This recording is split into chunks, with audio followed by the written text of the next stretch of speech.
What's going on, guys? Philosopher here, and welcome back to FGC Philosophy. This is a podcast where I combine personal development and competitive gaming, primarily fighting games because that's what I love, but I have extended to other games, mainly because it's part of my career now. For those who don't know, I'm the esports coordinator over at Western Michigan University, which basically means I run their whole arena and also do a lot of the running of the program itself. That's really awesome. I also help coach for various colleges and high schools as well. Lots of different places that I'm doing things in the esports scene, commentary for different games now, so it's a lot of things that go on, but I digress. This episode I'm going to mainly focus on the topic. I wanted to go a little bit more, but I've just been busy. I haven't uploaded in 2 weeks if you haven't noticed, and I really want to just get back into the groove of things. I got sick and then I got busy with work and just haven't gotten back up to speed yet with my production. I've been productive in a lot of other areas of my life, but when it comes to my content, that sort of took a backseat for a little bit. Family comes first, then my career, and then when I have time, I focus on this as well. And I want to keep working on it because I want to turn this into something. But that said, I want to get to the point. I had a guest on the show. I met him when I went to Battle at the Barn over in Lafayette, Indiana. We did the Rocket League tournament. He was one of the other coaches at another school. But nonetheless, Gatormelon over at St. Ambrose University. Really nice guy. Enjoyed the conversation. I met him at a coaches meeting after one of the tournaments. We talked for a good while, had a good mindset. I was really interested. He's a graduate assistant as well, so he's technically able to play on the team, but he's also a coach. So he's kind of a student coach that also is really good at the game. So it's really interesting to get that perspective of someone who's coaching a team, but also can probably play better than most of the players on that team, or at least on an equal level.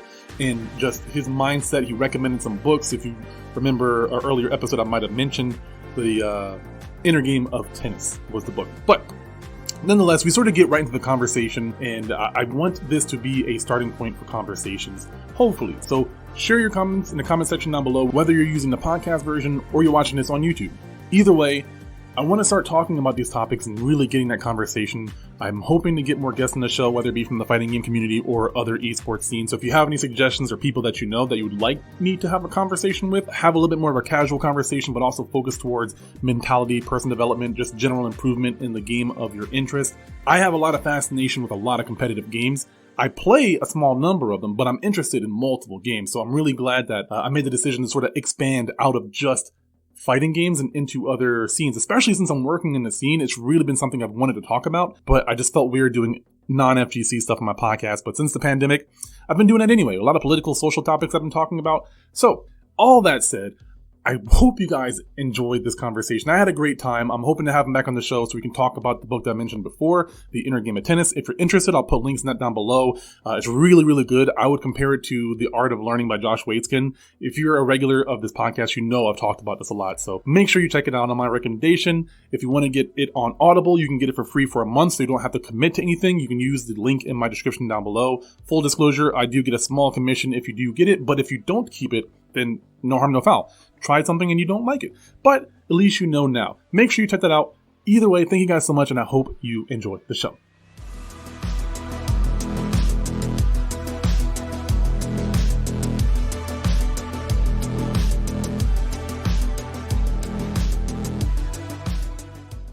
Update where they introduced basketball into the game.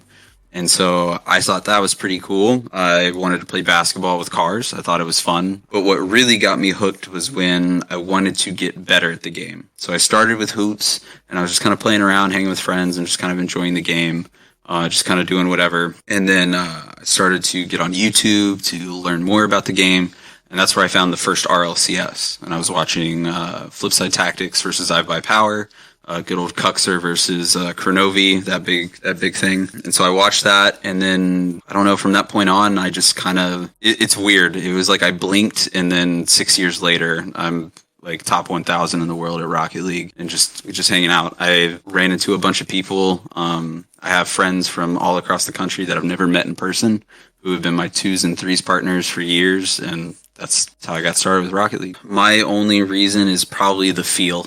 In terms of like most games that I've played, I would say Warframe and CS are two of my most satisfying, but Rocket League's movement mechanics and how you play the game and what you can do with the game, it just felt very raw compared to any other game. If you look at Rocket League, there's really no way to cheat in it. Like, yeah, you could give yourself unlimited boost, but it's pretty obvious, and that's going to be really hard to get past any type of server if they set it up right. Whoever wins in that game is the better player. If you have the better control, you can always figure out where you messed up or where they messed up or anything. You can't blame like a certain move for being too overpowered. You can't do anything. It's whoever is the better player is going to win in Rocket League 9 times out of 10. When it comes to mechanics, in fighting games we call it execution. Mechanics, basically the same word. With fighting games, there's like a science that karate, like there's specific forms that you can do that are very optimal and help you with like the mechanics of it. And once you get down a lot of the mechanics, then the chess part opens up a lot more and you start to play the mind games against your opponents and your matchups and stuff like that. But I always felt like the mechanical skill required, one, it was really hard, but also it was very satisfying to master over the years. And I've gotten a lot better. The game I play now, Guilty Gear Strive, is the one I'm most into now, and I've gotten like to the top rank of that. Wasn't as hard as I thought it would be to do, but like I'm still trying to work on the ranked and stuff like that, try to get like top 1,000 or something just to see if I can do it.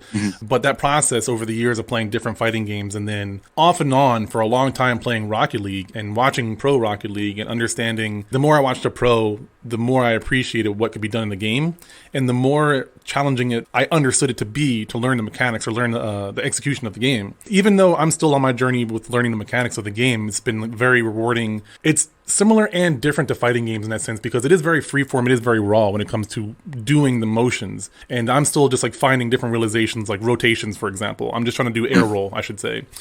I'm just working on doing the speed rings and just, I can do it now. I used to not be able to beat it. Now I can beat it. Now I can beat it under like 8 minutes or so, but now I'm trying to add air rolls into that. And like, I'm forcing myself to just air roll and pay attention to what I see. And I've learned so much just from doing that about like where to put my eyes. What should I be paying attention to? Like, how does my car move when I do air roll left and right versus air roll left and left or up and down, something like that. And just the small nuances of how my car behaves and how I'll go play some ring games and I can touch the ball so much better because I can control my car so much better. So there's like this weird satisfaction when it comes to Rocket League that's very different from shooters and stuff like that and MOBAs. I played a good bit of those, but when it comes to Rocket League, it's its own beast because it is very much like a freeform 360 degrees of movement sort of game. I like the comparison with FGC games because I draw the biggest comparison to Smash, actually. Just how freeform it is, just kind of going off the platform and doing whatever you kind of want to do, and just kind of wherever your character is, you just do that.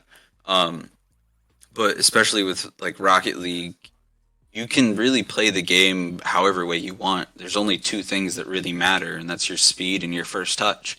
If you're faster than to the other person, then you're going to get the opportunity to get a first touch. And if you get a good first touch, you're going to do whatever you want with the ball.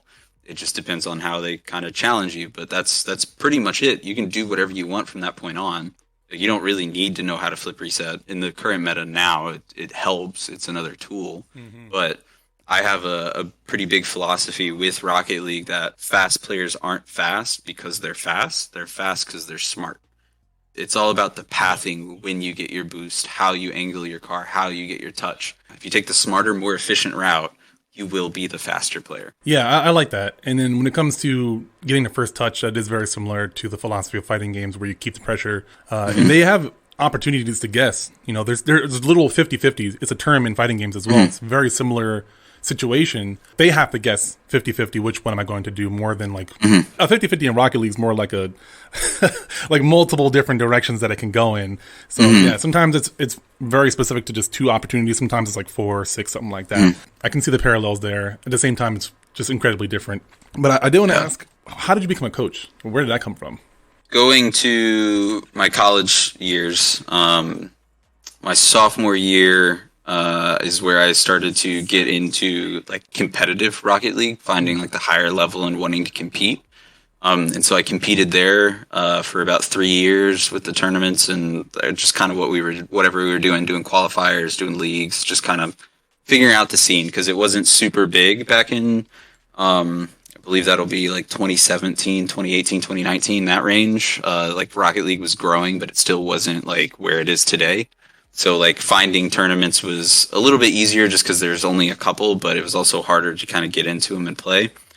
And there wasn't really a collegiate scene from what I remember, but I was just playing and I met Chase. Chase is the one that started the program and I just kind of stuck with it. I was doing tournaments with him But I got to a point in about 2018 to 2019 where I got really burnt out from the game. I was taking it a little too seriously, and I lost the fun behind it. I lost the reason why I enjoyed playing the game, and so I took an 8-month break. And so I actually just put the whole game down, and I did not play it for 8 months. I didn't watch anything. I didn't even do anything. I was pretty much done with Rocket League.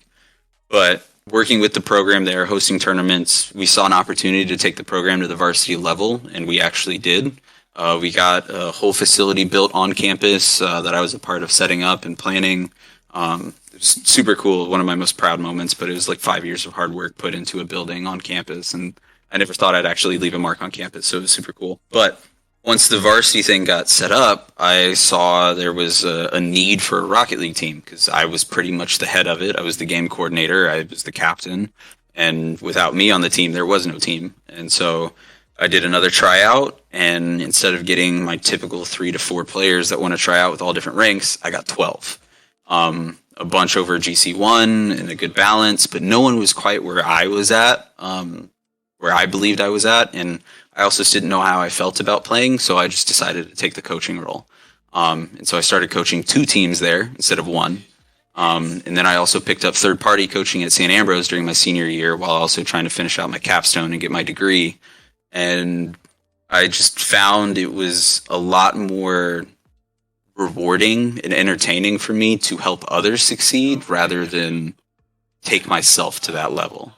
It's like I've always kind of wanted to be a pro, but once you really push down and you realize how much you need to carve away at time and like practicing your mechanics, I was still really burnt out from doing that, and I didn't want to get back into that, but I really wanted to help other people who wanted that get there. And so that's how I got into coaching. My style of coaching, I think this goes all the way back just to the way I was raised. Growing up, I had a split family. My mom and my dad were never actually together. They never got married. I only really have one memory of them being together. I've always just kind of had a split family. And so growing up, I always had 2 different types of images that I was trying to fulfill, both trying to make my mom's side happy and my dad's side happy. And so growing up, it made me not so much a people pleaser, but I am always looking for ways to help in certain areas, or what I can do to make everybody happy. It kind of just got to a point where I realized I couldn't really do that. So I got really quiet and I just started observing. That's pretty much where like it all started, where I start observing. I start trying to figure out why things work the way that they do. It doesn't matter what the topic is. I will go all the way until I completely understand it fully. I don't try to think about it or give it like a number. I go based off of feeling. I try to feel what that is like. When I'm watching players do flip resets or air dribbles, or I'm watching them make cool plays, I'll go and I'll watch the video or a tutorial or something, and I'll try to figure it out. But it's always about replicating the feeling for me. I try to put myself in that headspace of anybody that I'm coaching. What does it feel like for what they're doing? And I try to find where the hiccups are, or the hitches, or what might be a mental block or anything. And I look at it from every level, whether it's emotional, it's mental, it's physical, it's in-game, it's out of game, your personality, whatever. I look at all of it, and I've always looked at it from an objective point of view, because I'm always looking at try to help people get to the next level. That's the only thing that I've ever really cared about, is how do I get to the next level? What are the little pieces that need to happen to make things work? For Rocket League, it was one of those games that the fundamentals of it were so raw. Your car hits the ball. You got boost. You got a couple of jumps. You just need to put it in the net. That's it. And so putting myself through thousands and thousands, I've got about 7,000, almost 8,000 hours in Rocket League. And most of it's in like free play, and also putting in the games, is just thinking about why people do the certain decisions that they do, and how can I bait them to do something else. And so I think about, and I watch everybody's point of view, and when I'm watching it, I can almost literally put myself in their brain and know exactly what they're thinking in each step and why they made the decision that they did. And then I adjust from there. There's a couple of different topics, a couple of ideas I got there. You talked about your experience with your parents. I'm curious if there's any other things that you've experienced or stuff that you've learned over the years. Like for me, karate is a big influence on how I teach and how I coach. So I'm wondering if there's any other influences for you that have helped you with how you do your coaching style. Yeah, there's a lot. And I really just factor it to my whole life, my whole upbringing, but more specifically, the duality of my parents' situations. My dad was a little bit more lower income, and so I was in a lot of a lot of low income areas, low socioeconomic areas where we lived in a motel. We lived in my great grandma's house where 4 of us shared one bed and we just slept in like one room. Or when I was at the motel, I just kind of slept on one like strip of carpet. And then on the opposite side, having my mom being more upper middle class or almost upper class in some scenarios and getting to travel a lot. So I've traveled more than most people will ever travel in their life. I've been to Ireland, Scotland, Wales, London, Jamaica, Alaska, Mexico a couple times, just like all over the place. And she never went to the touristy areas. She went to the local areas. So I got to see a lot of culture and I got to see a lot of perspectives. And so that's why I wanted to like talk about my background, is because it gave me like perspective on a lot of things. And I took that into everything I did. And that observation was to get perspective. But also growing up, I was in a lot of sports with my dad. I pretty much played every sport and had coaches all over the place. My dad was my coach for basketball for a long time. I was pretty good at baseball. And then in high school, I got really into weightlifting for a little bit. And in every area, any sport that I was in, the one thing that I always tunnel visioned on was technique, how to execute it the right way. So like if you ever look at my jump shot in basketball, my jump shot is a perfect jump shot. It may not go in because I don't practice all that often, but I will always have the good release. I'll use exactly what I'm supposed to use. When I was in weightlifting, I never lifted the most weight, but my coach always used me as demonstration because I always hit perfect technique. That was the only thing that I really looked at, was how do I do it the right way? And then around the end of high school is when I stopped really playing basketball. It wasn't my main sport anymore, and I picked up ultimate frisbee.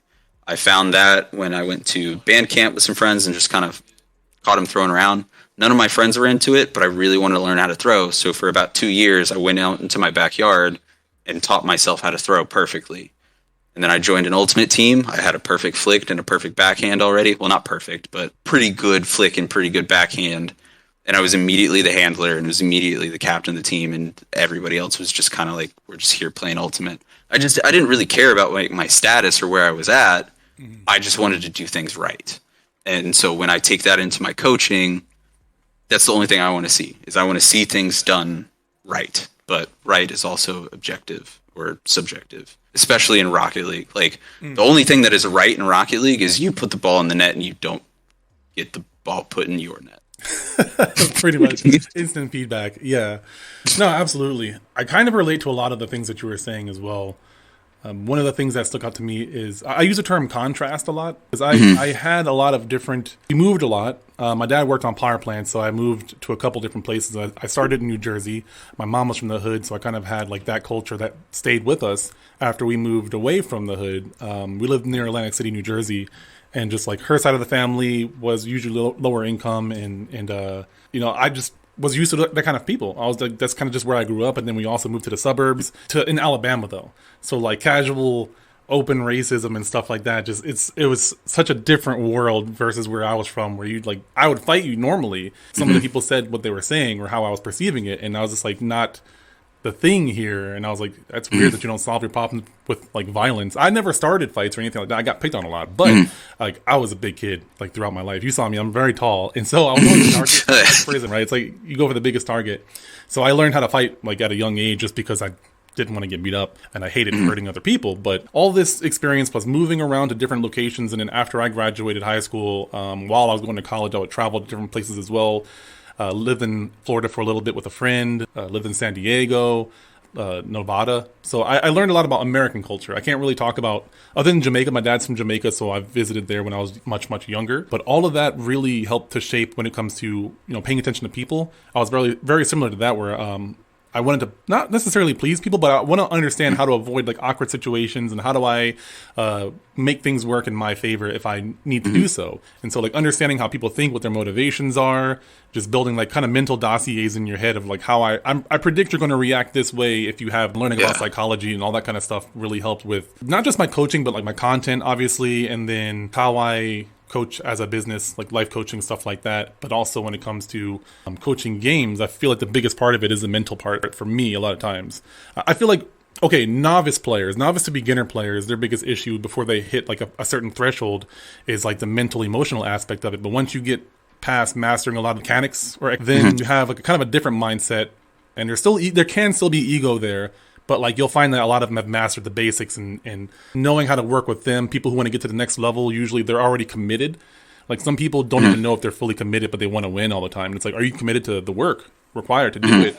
And the people that are, you know, that just cuts off a lot of different type of mindsets. And it's just like weird as you get higher to the top. They're more bought in, so it's easier to coach them usually. But if they have a really big ego, then it's really hard to coach them. Sometimes because they're not coachable, it's the same reason why they probably won't get better, because they have some sort of like mental blockage where they are either egotistical or too insecure to acknowledge it, or just like don't want to talk about it, or whatever it may be. So kind of a bit of a tangent there, but a lot of things that related and kind of led to a little stream of consciousness there.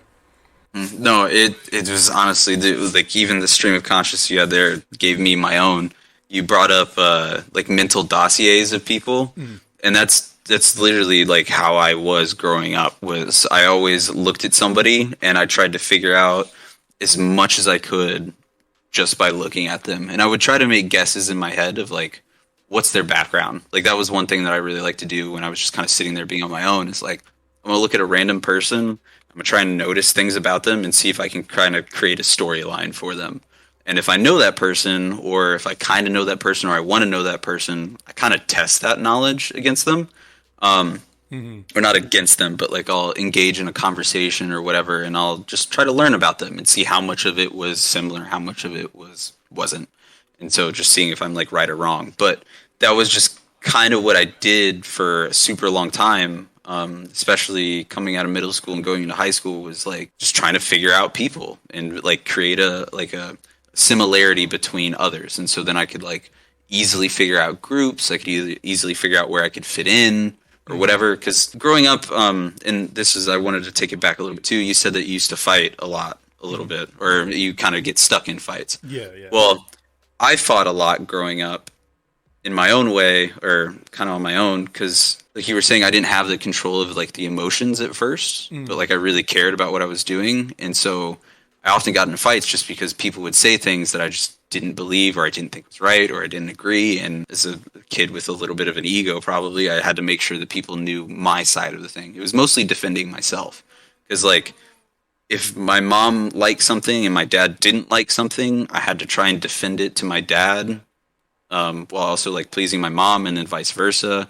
So it wasn't so much of fighting because like I thought people were wrong, as I was fighting because I thought people thought wrong of me.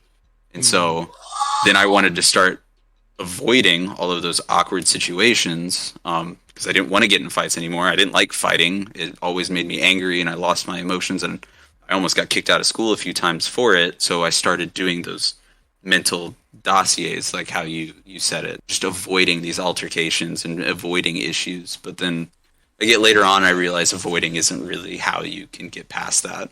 You learn as you get older, you get more, contrast, you get more experience interacting with people. And especially I'm sure you can attest, the more you interact with different cultures, the more you understand that there's no one right way to live your life. And so you don't get so attached to stuff. So it's like someone insults your football team. I know people who are willing to fight.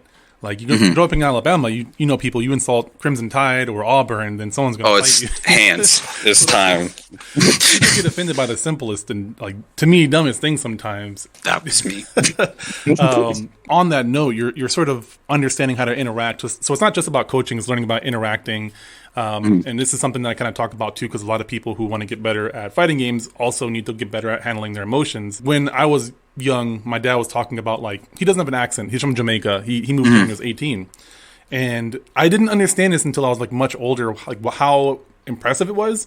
But he basically sounded like James Earl Jones or something along those lines. He just deep voice guy that sounded very American. And like everyone else in his family, after thinking about this when I was like 16 or so, I'm like, why don't you have an accent when the rest of your family does? Basically explained to me that in the era that he grew up in, it was hard to get a job if you have an accent. So he taught himself how to not have an accent. And like after I got older and like interacted with life, I'm like, that's nuts. But like he was always very aware of American culture versus where he grew up. So he felt like the best way to get ahead and make money is to figure out how to play the game, how to talk like they talk and blend in. So it was like very, very interesting that passed on to me, and I learned how to basically code switch. But I sounded like this in the hood, so that's part of the reason why when I was going to school in like lower income areas, a lot of people said I talked white, basically. So I was like, that was a trigger for some people. And then like, it was weird how it was an insult, in New Jersey, but in Alabama it was kind of a compliment to say, oh, you're well spoken for a black guy. It's like, it's just really, really interesting, the dynamics there. But anyways, you kind of fast forward through all of that, and I learned a lot of how what you say can greatly impact somebody. And not just like what you say, how you say it, and listening to people without judgment. A lot of times you don't have to say anything. They just see your reaction to something, and they'll just tighten up. And for an extreme example, I can talk about politics with almost anybody, even if I'm strongly in disagreement with what they believe, because I don't usually convey how I feel about things. I'll just listen without judgment, and they're just way more open about talking. And I feel like, to bring it back to coaching, the way that I conduct myself has made it a lot easier to develop trust. Trust as a coach, more so from a life coaching perspective, but trust is really important, because if people aren't sold that you have their best interest in mind, they're not going to tell you their sensitive topics that might help them get better, that might help them get over certain humps. Like why, some people are afraid of rejection because of something that has to do with their parents. And for some people, that's a very sensitive topic to come across. So if they don't trust you, then there's less likelihood of them opening up, having that process. What do you think about the concept of trust? Like, how do you approach it? Is it something you think about? Is it just something you let your natural personality handle? Where do you sit with that? I think it comes to me like very naturally, because I've always been more like, I've been the person that always puts the blame on himself about everything, and just always trying to stack it on myself. And if anything's wrong, I'll put it on myself. And if there's something that needs to be done for people, I'll be the first one to do it. And it's just kind of how I've naturally been. But you brought up something that I totally forgot. You were mentioning trust, and now I'm being well-spoken. That was another thing. Whenever I'm in like Discord calls with people, a lot of people actually don't know that I'm half black. They're just like, oh, I thought you were just white. And then they see a picture of me and they're like, oh, wow. I'm just like shocked about it. But it's just, especially with my coaching, I found it this year that like, I'm always just trying to be available and help out anybody, because you never know what situation someone's in. You never know like the littlest thing that you could do can really change the way that they look at life and where they go. It's these small moments are huge. And so if you're not genuine with your own character and what you would do in these situations, or like how you'd act, or if you're like a little flip-floppy depending on the situation or whatever, that's when I realized that like young on that like I wanted to be one version of myself. I wanted to be the toolbox that anybody could use whenever they needed to just like, or not anybody could use, but like if somebody needed help, I had a tool to help them. I had the resources. I had whatever I needed to make sure that you're successful. And I think that really clicked and started to develop and really grow in the way that I wanted it to in my first year of coaching at St. Ambrose. Because now I can't go into the room without 7 different kids from all different teams just blocking around me, trying to figure out what I'm doing. Like I'll have 2 kids from the league team, a couple kids from Overwatch, 1 kid from Apex and COD, and then my own Rocket League players just kind of sitting around me, like helping or not helping, but just kind of like waiting around, because I do one-on-ones with them. That's one thing that we do in the program that's really cool that Chase put into places, where it's just a safe space where we meet once every month, I think every 3 weeks or so, and we just talk. Whatever you want to talk about, we just talk. And it's really important to have trust within each other, not only at a team level, but in a personal level, because if you don't have trust, you can't go to that person when you need it. And that's what I realized right after I graduated college, and I had a really bad heartbreak, and I was really lost in my mental space. I just didn't know what to do. Because, again, I put everything on my own shoulders, and I couldn't figure out what was wrong until I opened up trust to the rest of my family, and they told me, and they taught me that it's not always your fault, and you have to be able to trust others and trust yourself to make the right decision, and just let it be that way. And so I really tried to adopt that and just stick to it, and so far it's doing fantastic. I just kind of meet people. I'm not really out looking for people, but I meet people. They say I'm a good person. I'm okay with it, because sometimes I don't think that way. But the way that they talk about me, and the way that I get more people from it, and the way that I see the rest of my life grow, I think trust is super important. It's something that it was drilled into us at coaching school. I went to a school called IPEC, so it's the Institute of Professional Excellence in Coaching. This isn't where I got my degree in game design. This is after I graduated from college, and I wanted to become a coach. And I have some notes on it. Like, I got to go back and read my notes. I've been wanting to do this for a little bit now, just for my own sake. But the concept of making sure that you develop that trust with somebody, usually your client, being authentic though, like not being afraid to be who you are as a coach, or like show your personality or anything like that, and not be, what's the word, manipulative, like not lying or anything like that. As a coach, you have to actually be honest as well and like have their best interests in mind. So it's something that I already had that ability, because I think that's something before I was a coach I just naturally did. I don't tell secrets. When people tell me stuff and they say don't say anything about it, I don't say anything about it. And also confidentiality is really important as well. Having that safe space, like you said, that's really, really important, you know. And that's something that I got to think about, because like I was afraid of doing one-on-ones. So that's something that I've been thinking about, is it might be effective to just have a one-on-one conversation. Other than the captain, I never really had that opportunity, other than just like, you know, you see someone like, hey, you know, how's it going? How's life going? How are your grades? That kind of stuff. But I had been, you know, I think about it, because you're like, are they doing okay? How are they doing? Where's their mind at? And doing it in a group of like college students, they're not always going to be very forthright around how they feel with their teammates, because for some people they have to put on a persona of being tough or looking tough or nothing's wrong, and as a coach you know something's wrong but they just don't want to say it. So it's like, yeah, that's a really good idea. Yeah, that's where we've seen the most benefit. Especially I've seen them not just for the players but even for myself, of taking back and just listening, letting people vent, letting people talk about their whatever, and actually learning about other people's lives. It offers like a lot of perspective. But even for those ones that, like, we've got people that just, they don't really need the one-on-ones. Life's doing fine. They've got good grades. School's going okay. The team's going okay. There's just not much to talk about. So they don't really need to use the time. Others need it a lot and they really enjoy it and it's very beneficial. But even for those people that don't need it, every once in a while, they need it. They just need to get off a little bit of something on their chest or whatever, just a little bit. And that to them is massive. It may seem like a small, like 10-minute conversation. We usually do them for 30 minutes for every player that we have in the program. So that's about 40 to 50 hours a month dedicated to just one-on-ones in our work schedule. But every once in a while, you get that one person that just never really needed it. And then all of a sudden, a dog passed away or a pet passed away or a family member or something got really tough or whatever. And that was the one moment that they needed to just vent and let everything out. And as long as you show up and you're authentic in that moment, that sticks to them. And then from that point on, they're authentic for however long it takes until they come into another situation where they have to debate, do I be authentic or do I be weird? But usually that thought sticks in their head. And now we start to notice most of our players throughout the year become more authentic, more honest, and more understanding and trusting of the process. So I'm gonna try something here. I sometimes will create terms in my head and I'll talk about them to explain like mentalities and things of that nature. So I have a term. I don't know if it actually like exists outside of this and if it means the same thing. But a while ago I created this term, toxic accountability. And the definition that I have is that when your level of accountability becomes so high that it becomes detrimental to your success.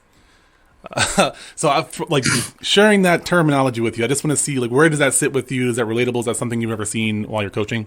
Toxic accountability, where you're just too accountable. Yeah, you're basically, you do something wrong. It's like, I'm an idiot. I'm bad, but that actually has a negative impact on you because you're supposed to be your own best cheerleader. But if you are the person that's like berating yourself constantly, that can get kind of toxic if you don't know how to keep that in check. Like you can be like, stop slacking off, like stop being a weakling and then actually do something about it. But there's people who get discouraged when they get to that level of accountability. So it's like they're holding their accountability, but it's actually crippling them, or it might be harming them a little bit or stopping them from making mental breakthroughs and things of that nature. I think I've probably seen it in other people, but I don't recognize it because of how severe I did it to myself. Growing up really early, or not really early, but like growing up like really early when I was younger, when I really started to struggle with that duality between my like, which parent do I make happy or whatever, I really wanted to make them happy, but I realized I couldn't do it for both of them. And so that's where I think that toxic accountability, like I never had a term for it. That's just, I don't know. That's just how I thought of my life. But like I feel like that's way too accurate to how I was growing up because I would do a lot of self-abuse when I was a kid. My thing was I would slam my head into tables. I'd punch myself in the face. I'd punch myself like as hard as I could just because I felt like it was my fault. And if it was my fault, I deserved to get punished for it. I deserved to Like something needs to happen to me to atone for whatever went wrong.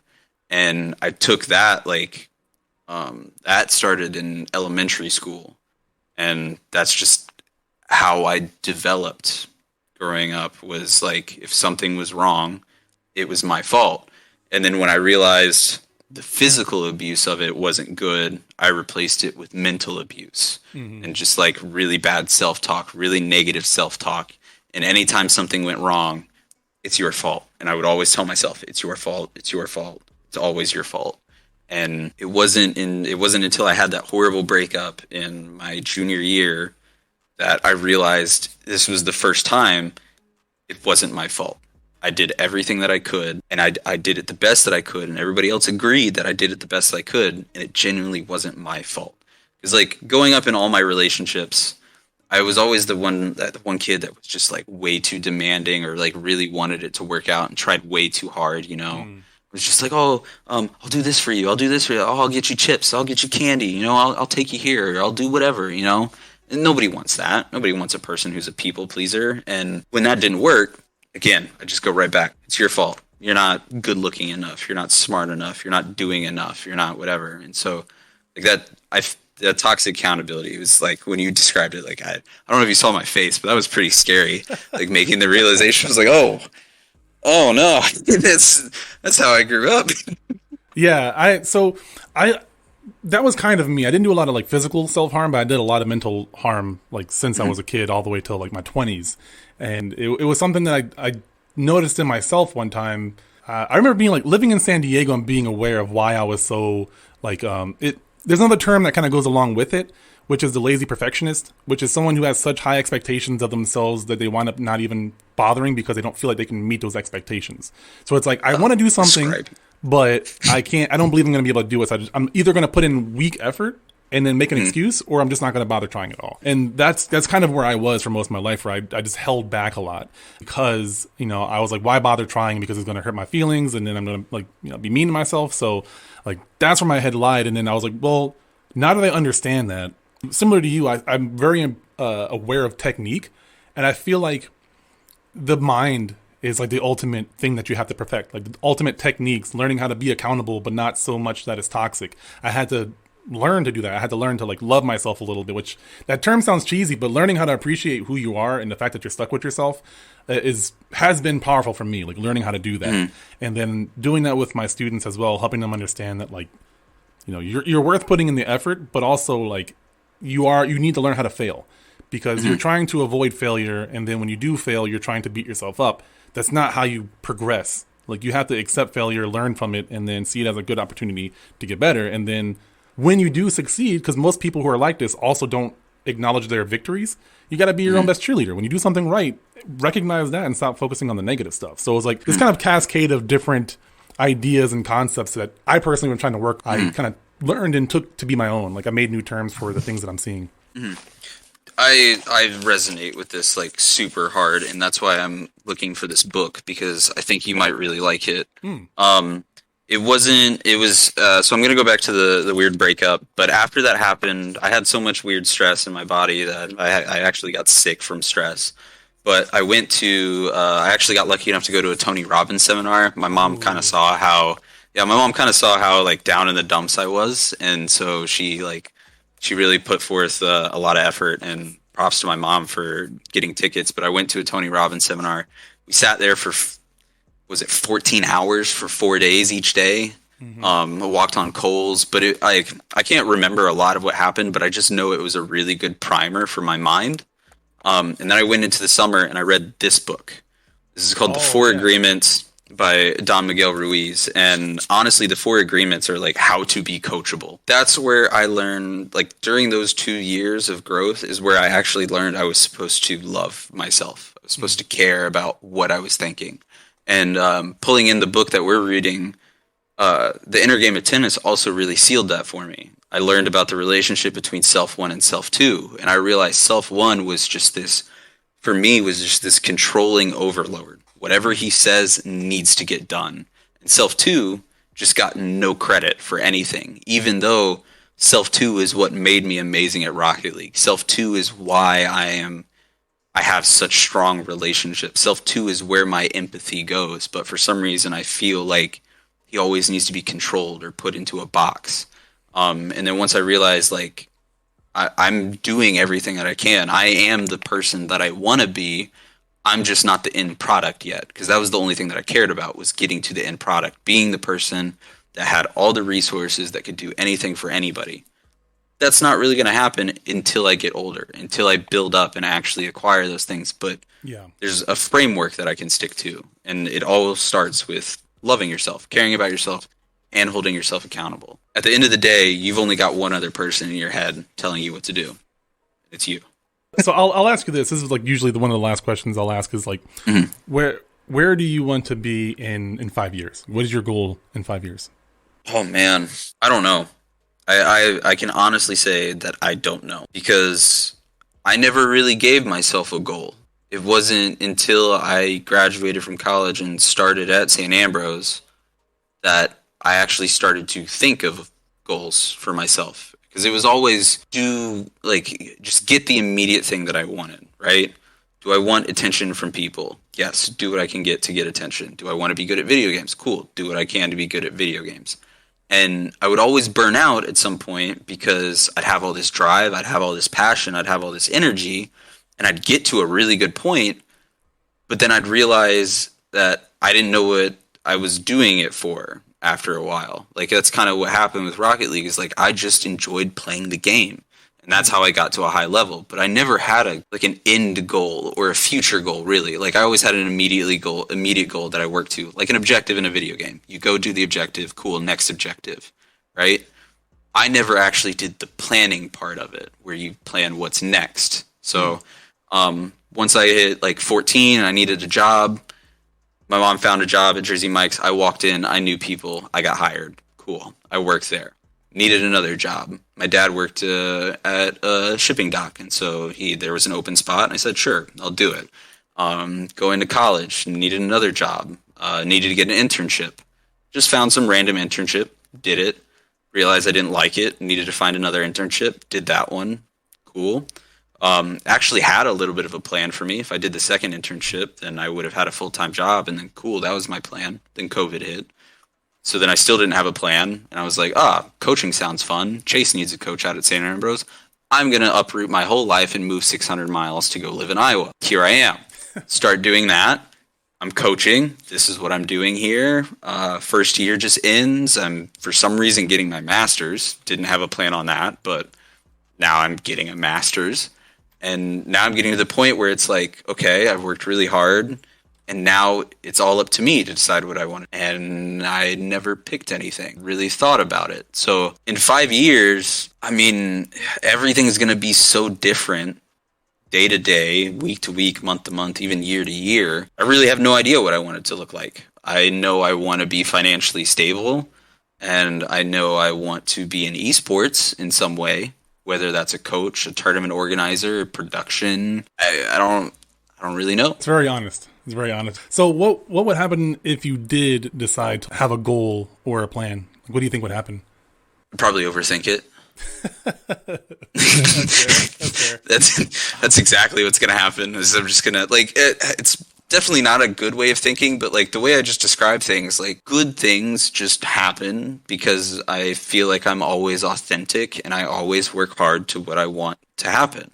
Mm-hmm. And if I do those things, then, I mean, and as long as I keep my checks and balances and I keep learning and stuff, wherever I go, I think I'll be happy with. I don't think I'll, like, if it's winning championships with the coaching, I don't know, Cloud9 for Rocket League, subtle drop. But if it's doing something like that, then, I mean, that's amazing. That's cool. But if it's all of a sudden I go back to being IT or I don't know, because I have a degree in IT, if I go do that and I'm making money, cool.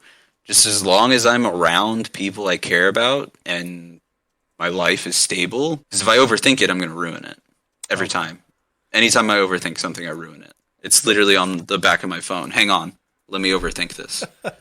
So that's a good segue because that reminded me of what I was going to mention earlier anyway. So this would be the last thing that I'll talk about now is I had somebody that I know in the fighting game community. He was asking me questions and he was talking about I was explaining to him my mindset when I play fighting games and when I play games in general. And he was like, do you think you overthink sometimes? And we got into this conversation of when to think and when not to think, which that's kind of an insult in fighting games. Like playing with your brain off is kind of an insult for the most part. But like when you talk about self too from the book, and I hope to talk about this in the future, so it'll make more sense for people who listen to the next episode as well. But I explained to him that when I'm practicing, I'm trying to just train my body to react naturally. So when I'm learning new mechanics, I'm trying to pay attention and see how things work. I tend to be more cerebral, but it's like I try to make things help me remember how to do things by feel, so that when I'm playing a game and I do want to go into that kind of mindset, I can just like, okay, my goal is just to pay attention, make my eyes pay attention to the things and remember like any kind of strategies, but just let my body do what it's supposed to do because I've trained it to do it. So I shouldn't have to really do any thinking in this moment, and then I can analyze afterwards.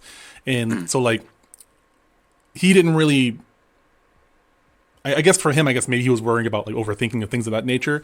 But like, I guess the concept of being aware sometimes and not like being aware of what you're thinking sometimes and making sure that you're paying attention and kind of, maybe using your logical side of the brain, but then knowing when to switch to just doing your body, like letting your body do the work. And then between games, kind of turning that off potentially or relaxing a little bit, kind of like how the book talks about. So I want to see where you lie with that when it comes to like overthinking and then practicing as well. And just like when you let self 2 work and when do you let self 1 work? Does that make sense? Mm-hmm. Oh, that's actually a super good question. I really have to kind of think that. I will kind of separate it a little bit because let's take it in context of like in game versus out of game, right? Even like with an inner game of tennis being the name of the book, but in game versus out of game. Out of game is everything from me going to school, living my normal life, doing whatever, and just kind of like I don't know, just going about normal day life. In game will be any time that I'm physically active or competing in something or playing something.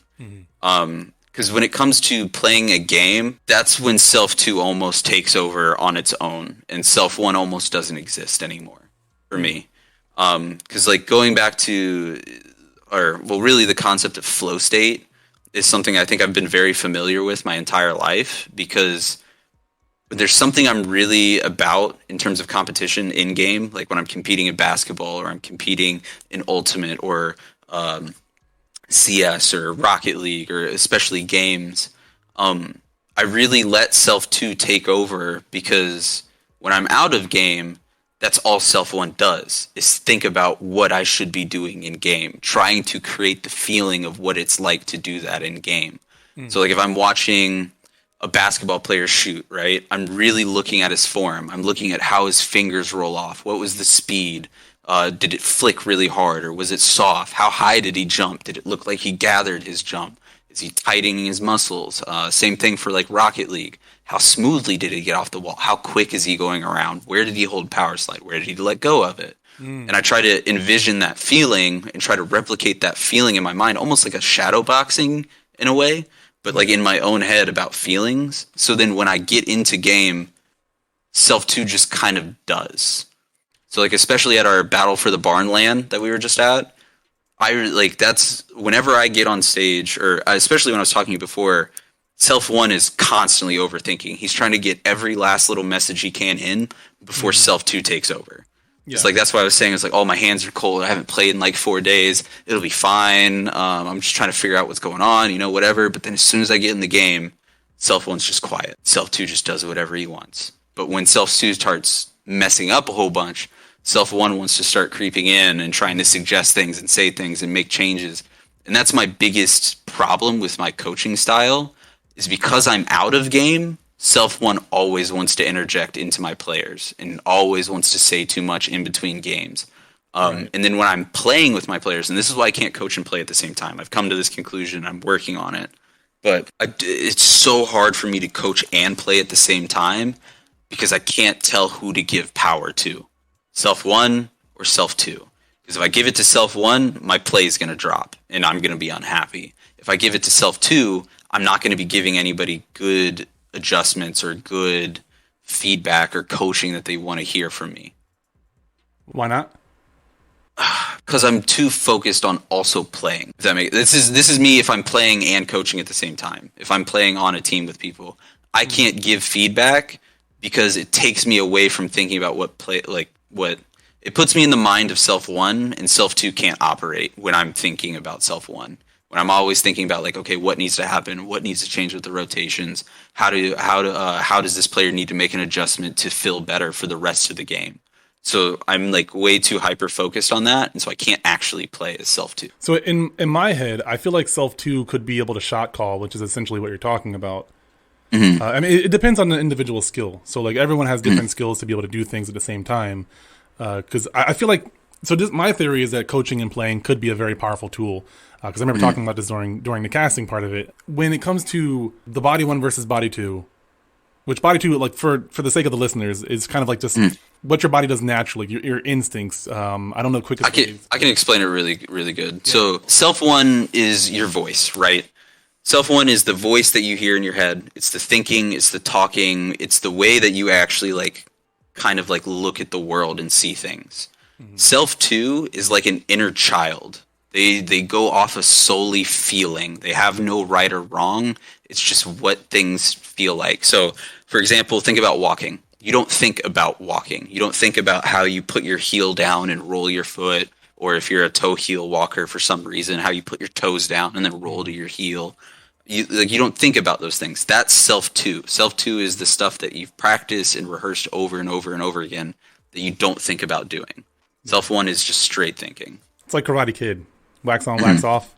Do you remember that scene? Yeah. So self 2 would be where he's just reacting to the attacks from paint the fence and wash the car. Wax on, wax off, and then paint the fence. Yep. So that's essentially what that is. Back to my point, though. When it comes to like shot calling and things of that nature, again, this is theory, but I don't feel like you need to coach like mid-game. You can let self 1 do some of that during like in between the games, but all of your attention theoretically should just go towards like shot calling and playing your game, because shot calling and calming is incredibly important. So if you are able, like in my head, I feel like if you're able to know a lot of what's happening, you can make way more call outs and just use your players as an extension of your own body. Again, that you have to practice that kind of thing and then incorporate it, because it sounds like a new skill for you. But I feel like if you could master that, I mean, it'd be a real, because Counter-Strike has a lot of that, has a lot of player coaches, and I love that concept personally, because I feel like once you get down shot calling, most players who are also coaches and can play at a good level, they can really help control the momentum of the game and also help keep morale a little bit bolstered, because you have that respect as a coach. So you have that duality where you play good, you show yourself as a player, but you also have that role as coach, so players respect you more. But that's where I sit with it. So I feel like I'm curious to see in a year or so like how that goes for you, if you play with them just in scrims and stuff like that. But yeah. I think it really depends on what's the context, right? So, for example, if it's Battle for the Barn, how we were playing there, I could definitely play and coach at the same time. It wasn't a thing, because my sole intention there was to compete. It was to be a player. But let's say we're back at the home office, right? And it's just a practice, and we're just looking at doing some coaching. There, self 1 is probably going to want to take the priority, because he's the one that's going to be doing most of the explaining and stuff. But at Battle for the Barn, where my goal is competing, self 2 takes more of the priority of things. And so it just depends on what is the context, what is the focus, what am I doing while playing and coaching? Am I focusing more on playing, or am I focusing more on coaching? If I'm focusing more on coaching, I cannot play and coach at the same time. If I'm focusing more on playing, I think I can. Is that more of your mentality or the mentality of your players? Mine. Okay. 100% mine. Cool. I'll have to check back in that like a year or two just to see where you're at with that. So I will say, kind of like you with like we talked about the mental dossiers. I feel like I'm really good at seeing people who are going to be successful. So I want to call it beforehand, because I think you're going to go places, and that, hopefully I'm up there as well when you're there. But I look forward to that. So we'll chat again. I want to get through this book, and maybe we can re-talk about that. I'm definitely going to talk about the book at some point. But yeah, I appreciate you coming on the show with me, talking with me. This has been really fun. So yeah, I definitely hope you come back on the show. No, I would love it. This is the first podcast that I've ever done. I hope I didn't ramble so much, but you can ask anybody right now. Chase, Nando, Kenzie, my girlfriend. Not not Kinsey's not my girlfriend. Kinsey's Chase's girlfriend, but my girlfriend, my mom, my dad. I told everybody, I was like, I'm going to do a podcast. It's so exciting. I'm going to do a podcast. And that's why I was like, dude, just be calm. Don't overthink this. That's it. Yeah, use yourself too. But yeah, so before you head out, is there any like thing you want to plug? Any like where can people find you if they want to, they're interested in going? Well, I guess where is your school, and like where can they find out about you? I can't use my words. Where can they find out about you personally, and also about St. Ambrose? Ooh, okay. So I'll start with St. Ambrose. We're in Davenport, Iowa, located in the Quad Cities, right off of Locust Street. It's a nice little Catholic college, Catholic private school, doing our thing. You can find us on SAU Esports for that Twitter, and we post a whole bunch of stuff there. And then I believe our link tree is attached to that too, so you can find literally everything. Our application, if you're interested and want to get coached by me for some reason. But all of our Twitters, Facebook, socials, merchandise, all that good stuff. So that's the St. Ambrose. We've also got our Twitch that's linked there. Everything's linked there. So just go to our Twitter, SAU Esports, or I think it's SAU_Esports, and then we got all the link there. But for me personally, Twitter at Gatormelon. I don't post. I'm not a huge social media guy, which I really definitely need to, especially if I'm going to get my networking going. But I also do third-party coaching on Medify.gg/@Gatormelon. You can find my profile there. I can do some coaching with you. But if you're really trying to learn from me, just find my Discord or hit me up on Twitter. I'm open for discussions. I just don't post a lot. There you have it. Okay, well, thank you so much. All right, guys, I appreciate you listening. Thank you so much, and I will see you all in the next one.